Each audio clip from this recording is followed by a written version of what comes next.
By the president. Welcome to a brand new hour of America's Newsroom. I'm Sandra Smith. I'm John Scott, in for Bill Hemmer. President Trump is taking a victory lap and calling Mueller's hearing a, quote, devastating day for the Democrats. This after a 7-hour grilling session of the former special counsel fell short of the bombshell testimony some Democrats might have expected. But the party is still not ready to rule out an impeachment possibility.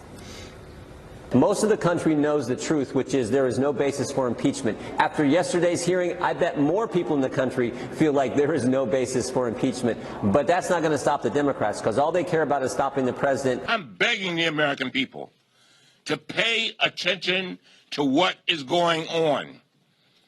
Because if you want to have a democracy intact for your children and your children's children and generations yet unborn, we have got to guard this moment. Chief Intelligence Correspondent Catherine Herridge has been following all this live from Washington for us. What a day yesterday, and good morning, Catherine. And good morning to you. Right out of the gate, Robert Mueller seemed to gut the Republicans' ambitions, saying he would not address the origins of the FBI Russia probe in the summer of 2016. So one Republican got key details on the table by reading them into the congressional record. That the FBI probe, he said, began with a lead from an obscure diplomat, not an official intelligence product from the so-called Five Eyes. That's the intelligence network that includes the U.S., Canada, Australia, New Zealand, and the U.K. The entire investigation was opened based not on Five Eyes intelligence, but on a tip from a foreign politician. He's a Maltese diplomat who's widely portrayed as a Russian agent, but seems to have far more connections with Western governments, including our own FBI and our own State Department, than with Russia. Democrats yesterday highlighted the president's order to former White House counsel Don McGahn to fire Mueller for alleged conflicts, though Mueller again offered differing testimony on whether his 2-year probe was impeded. At any time with the investigation, was your investigation curtailed or stopped or hindered? No. Lies by Trump campaign officials and administration officials impeded your investigation.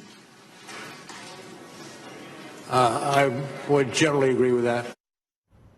Mueller's mandate as special counsel was to investigate Russian election interference in the 2016 elections. But Mueller testified, in his view, it did not extend to the opposition research paid for by Democrats and used to secure a surveillance warrant for Trump campaign aid. Can you state with confidence that the Steele dossier was not part of Russia's disinformation campaign? No, as I said in my opening statement, that part of the building of the case predated me, and by at least 10 months. My intelligence contacts report that it is standard for the Russians or any foreign intelligence service to collect information about both parties. So investigating the source of the Steele dossier, they said, is like counterintelligence 101, and therefore a major gap exists in the Mueller report. Sandra. Catherine Herridge, thank you. You're welcome. Let's bring in our headliner. Former Congressman Trey Gowdy is a Fox News contributor. Trey, good morning to you. Appreciate your time this morning. First of all, characterize yesterday for us. How did you see it? Train wreck, an unmitigated disaster. Expectations always outpace the reality with congressional hearings, but the disparity yesterday was pretty stark. And Sandra, I've been part of some dud congressional hearings myself. Yesterday was just a disaster. I missed seeing you in that committee hearing yesterday. You're a former prosecutor, and you always ask very pointed questions. Is there a question you would have asked that did not get asked yesterday? Gosh, I hated when people did that to me. I mean, I left, so I thought Ratcliffe did a fantastic job, Devin, Mike Turner. The only thing I probably would have done is follow up. You know, when Mueller says, well, that was out of my purview, why? I mean, how in the world can a meeting that took place the day before Trump Tower and the day after Trump Tower, how can those meetings be outside your purview, but Trump Tower be in your purview? And I thought Johnny did a great job on the exoneration. So did Mike Turner, but I would have beaten the hell out of that exoneration. There's no prosecutor in the country that's ever set out to exonerate someone else. So follow up, but in terms of the original questions, I thought the Republicans were really well prepared. We are looking live in Washington right now. Nancy Pelosi is set to speak to reporters, Trey. As we now know, Democrats have to decide what is the future. What course will they take? She's expected to talk about the first 200 days of the new Congress. Obviously, Robert Mueller and yesterday's hearings could come up. We'll be listening for that. But how do Democrats proceed, Trey? Well, they have an internecine battle going on, just like Republicans did when I was there. They've got the progressives and their base that really want something done to this president because they didn't want him to win in the first place. And then you got Pelosi that I think politically understands the dumbest thing they can do going into 2020 is waste more time on an investigation that most Americans think is unwarranted. So she's got a leadership crisis. I will give this to the Democrats. They usually squabble more in private, whereas Republicans like to fight in public. But this internecine battle is spilling out into the public, and she's got a problem on her hands. One of the bedrock principles of the American legal system is that you are innocent until proven guilty. And this whole question about Robert Mueller saying he was unable to exonerate the president, that was not his mission, was it? The president, like every other American, is considered innocent until proven guilty beyond a reasonable doubt. Yes, and when I was in a courtroom, the judge would tell the jury that defendant is cloaked with a robe of righteousness, and that cloak will only be removed if the government proves every element of the offense beyond a reasonable doubt. You are presumed innocent unless something else happens. You have no duty to prove your own innocence. In fact, you can't prove your own innocence. And then you factor into this, John, that 60 Democrats wanted to impeach President Trump before Mueller said a single solitary word in his report. I mean, how would you react if you were accused of a crime for which you could be hanged?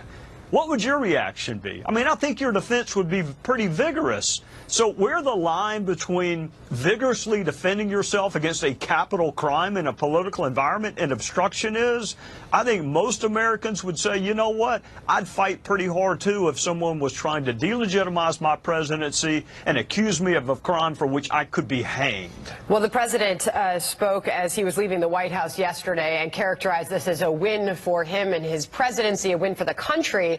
But he had this forecast for Democrats in 2020 after those hearings yesterday. Here's the president.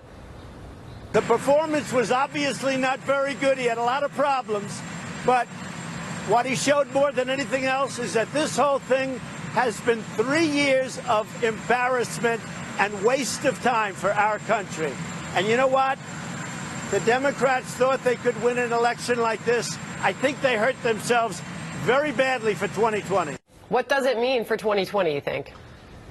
Well, I would ask my fellow citizens, what did you expect? When you gave the gavel of the House Intelligence Committee to Adam Schiff, did you want him to focus on North Korea and Iran, or did you want him to give an ethics or morality and government tutorial like he tried to do yesterday? When you gave the gavel to Jerry Nadler, the Democrat from New York at Judiciary, did you want to pursue justice reform? Did you want to pursue a decriminalization of our culture? Or did you want him to spend 4 years investigating this president? I mean, look, I love my fellow citizens, but what did they expect when they gave Nadler, Cummings, and Schiff gavels? I could have told you this is how they were going to spend their time, and they have not disappointed me. So much of this began with the Fusion GPS, opposition research that was funded by the Clinton campaign and the Democratic National Committee. Congressman Shabbat had an interesting exchange on that with Robert Mueller yesterday. I want to replay that for you now. When you talk about the firm that produced the Steele reporting, the name of the firm that produced that was Fusion GPS. Is that correct? I'm not familiar with that. Let me just help. It was. It's not a trick question. It was Fusion GPS. Fusion GPS. I mean, that has been in the news. One would expect Robert Mueller would know instantly what that was all about.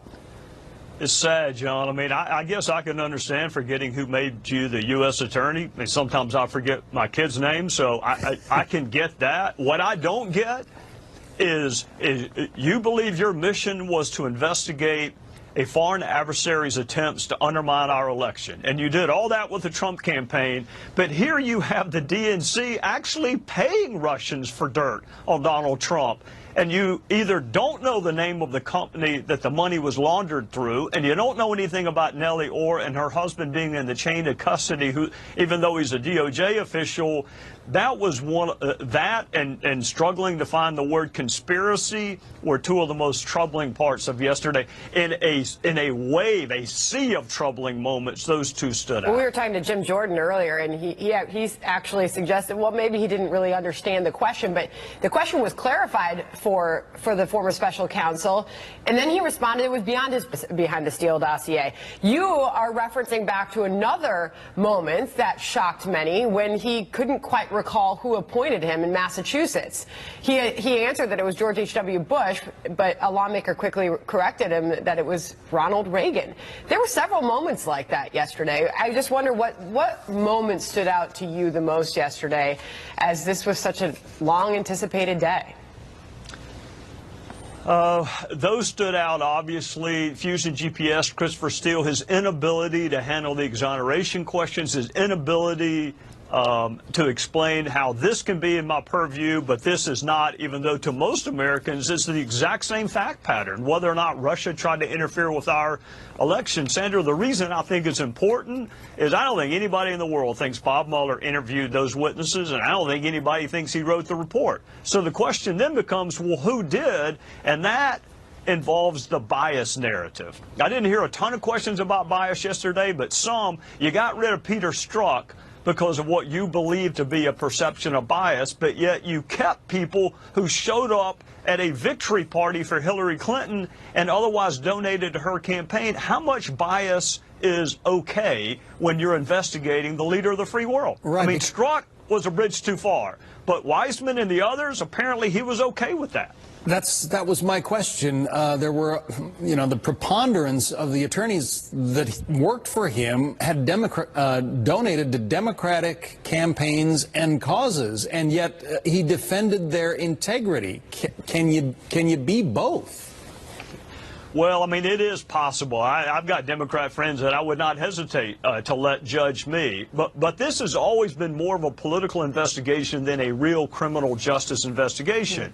And the reason you know that is 60 Democrats have imposed the political death penalty on Donald Trump before Bob Mueller said a single solitary word. How would you like them to be on your jury?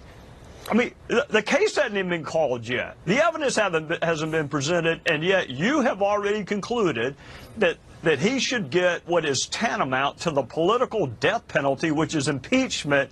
So this has always been more about politics than the criminal justice system. But we know that Republicans went into these hearings yesterday with the goal of digging deeper into the origins of this investigation and how it began in the first place, Trey.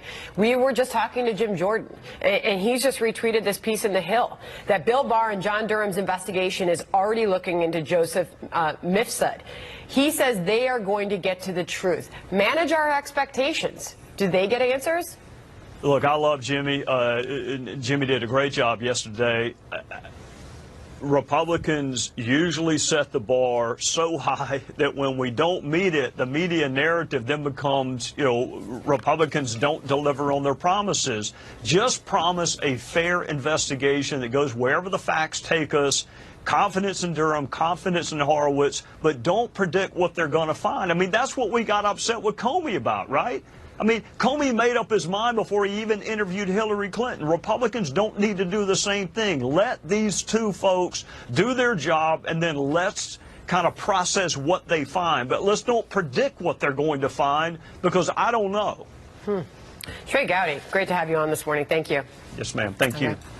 A brand new provocation now by North Korea, that rogue nation firing 2 short-range missiles, casting new doubts on efforts to restart the nuclear talks as the U.S. and South Korea prepare for routine military drills. Our senior foreign affairs correspondent Greg Palcott has more on these latest tensions. Greg. Hi, John. Yeah, North Korea is at it again, launching early this morning, North Korea time, 2 new-style, nuclear-capable, short-range ballistic missiles from a site on the east coast of the Korean Peninsula. These missiles are similar to those launched in May, but Fox News has learned they are more powerful, reaching a distance of some 430 miles into the Sea of Japan. And this comes after North Korean leader Kim Jong-un was seen also this week with what is claimed to be a new North Korean submarine from which ballistic missiles could be launched. North Korea does have submarines, but they're only able to launch torpedoes. Our key regional security expert tells us this is a very dangerous development. It also comes after a visit this week by National Security Advisor John Bolton to Seoul with officials there. In the past, North Korea has blasted Bolton as a warmonger, and yes, in advance of those planned U.S.-South Korean military drills. They are low-key, but North Korea has described them as a rehearsal for an invasion.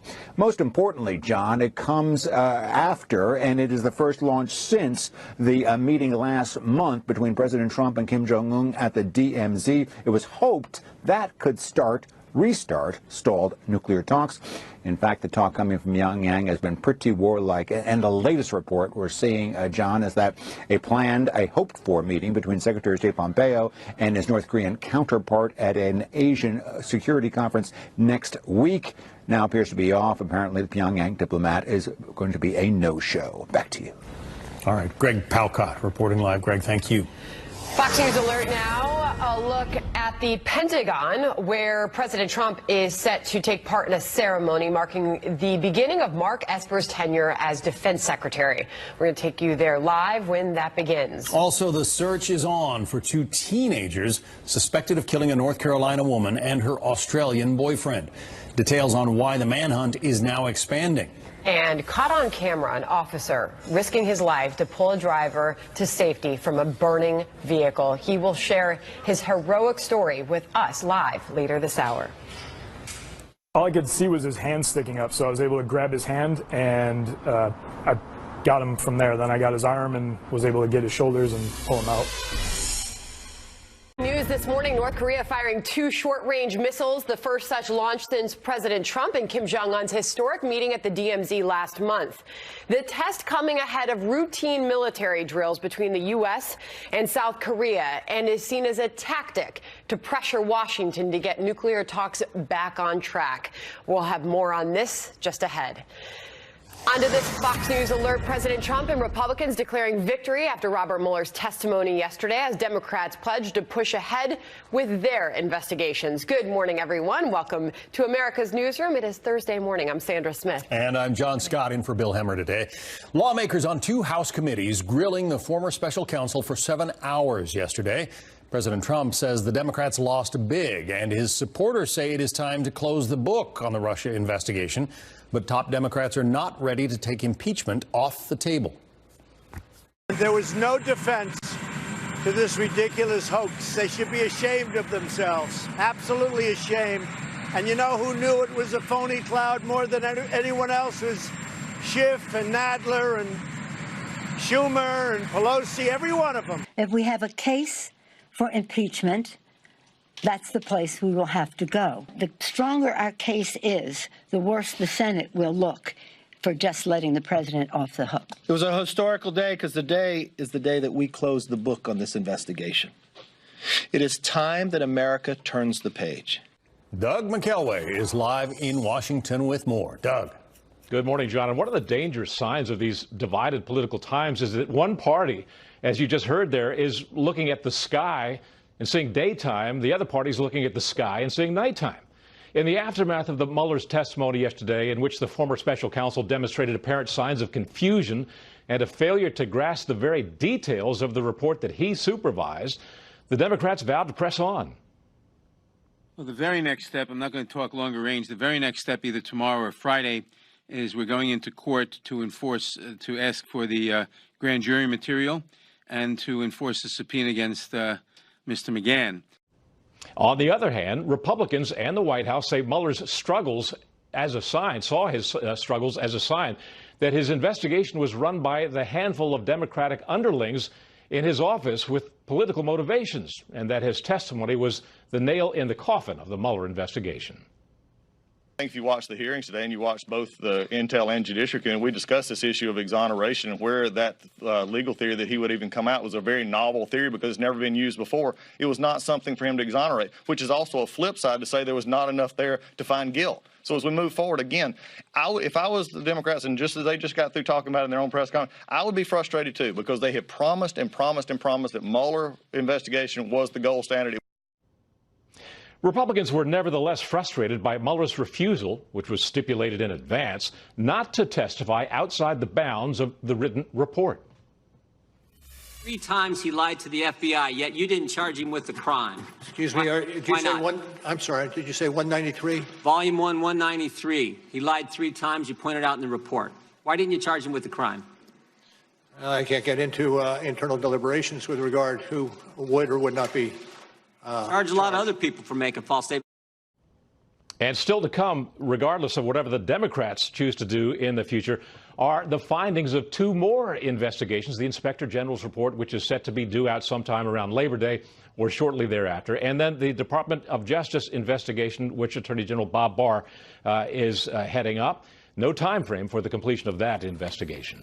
John? Doug McElway in Washington, where things are still boiling. Thank you. And for more on all this, let's bring in Guy Lewis, former U.S. attorney who served with Attorney General Barr during the George H.W. Bush administration. Guy, good morning to you. Morning. So what moment stood out to you the most yesterday? Well, it was interesting because there were times that Bob seemed to be sort of off his game, that he had to look to his deputy, that he seemed to be sort of flustered and not aware of some of the details of his report. But Sandra, you got to remember that those in the media mainly who don't know Bob Mueller and expected some kind of John the Baptist preacher to come out and be this great orator, I mean, that's just not who he is, and that's not what was going to happen. Well, Democrats certainly went into all of this, Guy, with the goal of having Robert Mueller reveal damning evidence against the president. Did they find any? I don't think they did. I think the hearing came out very flat. I mean, if you went in believing that the Mueller investigation was a witch hunt, I think you walked away with the same kind of sentiment. If you came in thinking that the president was guilty, it's over with, let's convict him and send him to jail, you probably thought the same thing, and that seems to be where the Democrats are going. But I don't think that's the road, frankly, that I'd want to travel based on the facts and the law as I've seen them. Well, the president's lawyer, Jay Sekulow, an outspoken critic of this investigation from the beginning, he's been all over the place. He penned an op-ed published on FoxNews.com. He went on Fox News at Night with Shannon last night. He is making the case that it is time to move on. Here's Jay Sekulow. This was going to be the game-changing moment. And what was it? It was a game-changing moment, all right, that this is done. I've been saying case closed. I think this just reiterates case closed. But if you've seen reaction from some Democrats in recent hours since those hearings concluded, there are some still making the case for impeachment. We'll hear a lot more as we go throughout the day. Chris Coons, the Democrats, going to be joining us in just a bit. But will Democrats choose to continue with their push to impeach the president? You better bet the house, yes. They are going to work this thing until the cows come home. They are going to continue in court. They're going to continue issuing subpoenas. They're going to continue looking for documents. They're going to continue to hold hearings. I mean, this is their lead up to the next election. So you better bet that this is going to continue full blast. Guy, before I let you go, a lot of people are talking about this exchange with the former special counsel and John Ratcliffe, the Republican from Texas, in that hearing room yesterday. Can you give me an example other than Donald Trump where the Justice Department determined that an investigated person was not exonerated because their innocence was not conclusively determined? I cannot, but this is a unique situation. Well, you can't. Time is short. I've got 5 minutes. Let's just leave it at you can't find it, because I'll tell you why. It doesn't exist. It was an intense moment yesterday, Guy. I know you were watching that, but the Congress was making the case that he broke the rules by writing about decisions that were not reached. Final thoughts on that? So, Sandra, I've never been a fan of the special prosecution law. Exactly how Judge Starr and Bob Mueller and others, both sides, both administrations have been appointed. It places the prosecutor in an untenable position. And listen, give Bob Mueller credit. He's a Vietnam veteran. He's a good man. He's a prosecutor's prosecutor. But prosecution and politics don't mix. What we saw yesterday, and it doesn't work. It was really something, Guy. We appreciate your reaction this morning. There's a heck of a lot more coming up on all of that. Thank you, Guy. Well, as we just mentioned, Democratic Senator Chris Coons will be joining us in just a few moments. Republican Congressman Jim Jordan, who questioned Mueller at yesterday's hearing, will also join us. That's about 20 minutes from now. And next hour, former Congressman and prosecutor Trey Gowdy will be our headliner. So lots more reaction coming up. Now, this Fox News alert from Puerto Rico, where celebrations have replaced protests after Governor Ricardo Rossello announced his resignation. This comes after weeks of demonstrations that demanded he step down. Brian Yenes is live in San Juan with more. Brian. John, good morning. Puerto Rico exhales after 2 weeks of tension. Ricardo Rossello resigning, becoming the first governor to do so in Puerto Rico's history. But it wasn't without drama. There was a 5 p.m. press conference that was abruptly canceled. And then 6.5 hours later, Rossello comes out with a Facebook video resigning, effective August 2nd. Many of you have expressed the right to freedom of expression. I have received everything that you have said, and I have heard you loud and clear. Thousands taking to the streets of Old San Juan celebrating, fireworks going off in the streets, music playing, pots and pans being banged on. We were there last night and spoke to some of these young protesters. We are tired, we are excited, we're happy. I can't even believe it. I can't even describe it. This is historic. I feel like I'm going to have to pinch myself and check the news to see if he was actually... But there are questions as to whether or not she's going to last. Allegations of corruption and people already calling on her to resign. This is all a culmination of 12 straight days of protests, people upset with corruption and mismanagement. House Representatives meeting today as to whether or not they're going to move forward with impeachment proceedings. John? All right, Brian Yenes in Puerto Rico. Brian, thank you. Fox News alert now, a federal court handing the Trump administration a defeat on immigration. The judge blocking new restrictions on migrants seeking asylum as another judge ruled for the new policy hours before. A live report on what happens next with all of that, plus this. The fact of the matter is, this is not a continuation of our administration. I'm very proud to have served with him. I doubt whether he would have picked me if his accusations about my being wrong on civil rights was correct. Joe Biden still talking about attacks on his record from Senators Booker and Harris. Now he has a new warning for his rivals ahead of the next Democratic debates. Plus, new surveillance video showing a college student just before she was murdered in Mississippi, as well as new details on the suspect now accused of killing her. We'll have the details just ahead. I've seen him at the bars before. Yeah, he's always out all the time on the square. Definitely shocking because he never seemed like he didn't look like the kid who would do something like that. Everybody knew it was a hoax, especially the Democrats. I wish we could be a fly on the wall in those rooms where the Democrats would go in and talk before and after meetings, and they'd be laughing and smiling and say, "Can you believe that we're getting away with this?" That's President Trump reacting to Robert Mueller's House testimony yesterday, saying it was a bad day for Democrats. Republican lawmakers claim his testimony debunked the Democrats' theories of obstruction and collusion. Joining us now, Democratic Senator Chris Coons, who serves on that chamber's Judiciary and Foreign Relations committees. Senator, I know you were busy with other things yesterday, but give us your takeaway from Robert Mueller's testimony. Does it advance the case against the president, in your view?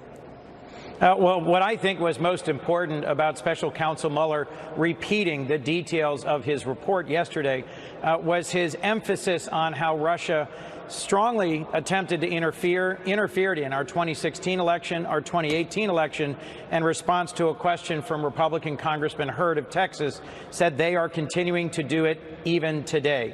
Here in the Senate, we had a hearing on the Judiciary Committee earlier this week where Chris Wray, the FBI director, President Trump's personally chosen FBI director, repeated that same message, that we need to be working on securing our 2020 elections.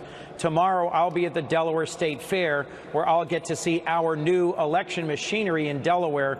We were one of 5 states that had no paper trail to audit the outcomes of our elections. We've just purchased new election machinery with the grant funding that was made available 2 years ago to states. I think that is something we should be working on, and I think that was one important takeaway from the Mueller investigation, was the depth and breadth of Russian interference in our 2016 election. Guy Lewis, a former federal prosecutor, was just on with us. He said that in his view, the special counsel or special prosecutor law doesn't work. He called it a mix of prosecution and politics that just doesn't work. What do you think about that? Well, as you know, I had a bipartisan bill in the last Congress and in this Congress that would strengthen the special counsel, make it harder for him to be abruptly fired for no reason. There are regulations in the Department of Justice today that prevent that, but I think it should be in statute. I do think an important part of Mueller's testimony was that he detailed a number of ways in which the president and his senior team attempted to interfere with the investigation. You just played a clip of him calling it a hoax and a witch hunt. I don't believe it was a hoax or a witch hunt. I think it was an important and appropriate investigation, and I think the fact that Special Counsel Mueller was able to complete his investigation is something we all should be proud of. There's other countries around the world where presidents are above the law, aren't challenged, aren't questioned. I think it's important that Special Counsel Mueller was able to finish his investigation. But the White House would make the point that he was able to finish the investigation with the essential cooperation of the White House, that they didn't block anything that he wanted, that he asked for. I agree, and I think that's important. All right. There are some other things we want to talk about. You're on the Senate Relations Committee. Iran is a boiling hot issue right now. It is. And you were talking about that while most of the nation's attention was riveted on the Mueller investigation and his testimony. Yes, thank you. Yesterday, we had the acting legal advisor from the State Department and one of the senior members of the State Department testify in front of the Senate Foreign Relations Committee about what's the legal authority on which the president might rely if he chose to begin a war with Iran. I think it's clear that if Iran attacks American troops, kills American troops in the region, the president has the authority under the Constitution to defend our armed forces in his role as commander-in-chief. But what we were debating was the 2001 authorization for the use of military force. Not one of the currently serving senators on our committee voted for that authorization in the Senate. A few did in the House. But you know, there are, I think, 80 of us now serving in the Senate who were not here and did not vote for the 01 AUMF because, frankly, it was 19 years ago. What we are trying to do is to come up with a modernized, relevant, current authorization for force. And I think it was a vigorous and important discussion about what kinds of authorities the president and the executive branch needs to detain folks here or overseas, and what sort of authority there needs to be for our ongoing conflicts in Afghanistan, in Iraq, in Syria, and elsewhere, and then what limits there are. I don't believe the 01 AUMF authorizes the president to start a war with Iran, and I think it's important that we have that discussion. We've already seen Iran shoot down a $40 million American drone. What if they were to seize an American tanker, as they did with the British? I think that would be another important step by Iran to demonstrate their aggression. I think Iran is a dangerous state that is a sponsor of terrorism, that is a destabilizing force in the region. The question is, at what point should we take either diplomatic action or military action against Iran? I think it's important that there be lines of communication open between us and the Iranians so that some rogue element of the IRGC doesn't draw us into a hot war that we're not fully prepared for. And frankly, we've been asking for the administration to send someone to brief us on the strategy that they're intending to follow in the event there's an escalation like the one you referenced, the seizure of an American flag tanker. Senator Chris Coons, a Democrat who serves on the Judiciary and Foreign Relations Committee. Senator, thank you. Thank you, John. Well, a frightening incident involving a toddler at the world's busiest airport. how this little boy ended up on that conveyor belt and how that ride ended, coming up. Plus, we brought you the story of a hero police officer who saved a driver trapped in a burning vehicle. That brave officer will be our guest live. It became pretty clear that I was going to have to get inside the car and drag the guy out. All I could see was his hand sticking up, so I was able to grab his hand, and I got him from there. Then I got his arm and was able to get his shoulders and pull him out. The court properly rejected the attempt of a few special interest groups to block a rule that discourages abuse of our asylum system. So the bottom line is, the injunction means the U.S. must still consider asylum claims from anyone, regardless of how many countries they travel through before they get here. Both rulings, Sandra, will likely be appealed, and the Supreme Court would again be asked to reconcile any conflict. Back to you. All right, William. We'll dig into the numbers next. Plus, this. You charge Rick Gates for false statements. You charge Paul Manafort. You charge Michael Cohen. You charge Michael Flynn. The guy who puts the country through this whole saga, starts it all. For 3 years we've lived this now. He lies, and you guys don't charge him. It was a tense exchange yesterday between Congressman Jim Jordan and Robert Mueller on the origins of the Russia investigation. So where does all of this go next? The Ohio Republican will join us live next. When people who supported Trump lied, he threw the book at them. When people like Christopher Steele, who hated Trump, lied, or when Glenn Simpson was engaging in Russians, Robert Mueller was hear no evil, see no evil, speak no evil.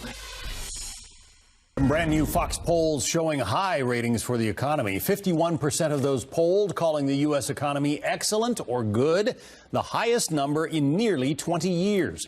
And with that, here's a quick look at the markets this morning. The Dow Jones Industrial's down just a few points. Yesterday was a pretty good day, except for the Dow. Record-breaking day. Yeah. S&P and NASDAQ, fresh record highs. This is going to set up 2020. It's going to be very interesting to see how both parties handle the economy. Most voters vote their pocketbooks, and right now the economy is booming. Hot. So we'll see what happens come 2020. We will indeed. The FBI interviewed Joseph Mifsud on February 10th, 2017. He lied 3 times, you pointed out in the report. Why didn't you charge him with the crime? I can't get into internal deliberations with regard who would or would not be. The guy who puts the country through this whole saga, starts it all. For 3 years we've lived this now. He lies, and you guys don't charge him. And I'm curious as to why. Well, I can't get into it. Maybe a better course of action is to figure out how the false accusation started. Maybe it's to go back and actually figure out why Joseph Mifsud was lying to the FBI. Congressman Jim Jordan there grilling Robert Mueller about the origins of the FBI's Russia investigation, which led to his appointment as special counsel. But Mueller did, as you noticed, dodge his questions a bit, citing an ongoing Justice Department review. Congressman Jordan joining us now with his reaction to Mueller's testimony. Congressman, good morning to you. Fair to say he was dodging your questions there? You chose to dig into the origins of the investigation. That was your goal heading into this. You have been a critic of this investigation all along. Did you get any answers? No, but this underscores why it's so important what Bill Barr's doing. The investigation he has tasked John Durham, the U.S. Attorney from Connecticut, to lead to find out how this whole thing started. Because remember, in 2016, as I said yesterday, the FBI did something they probably hadn't done before.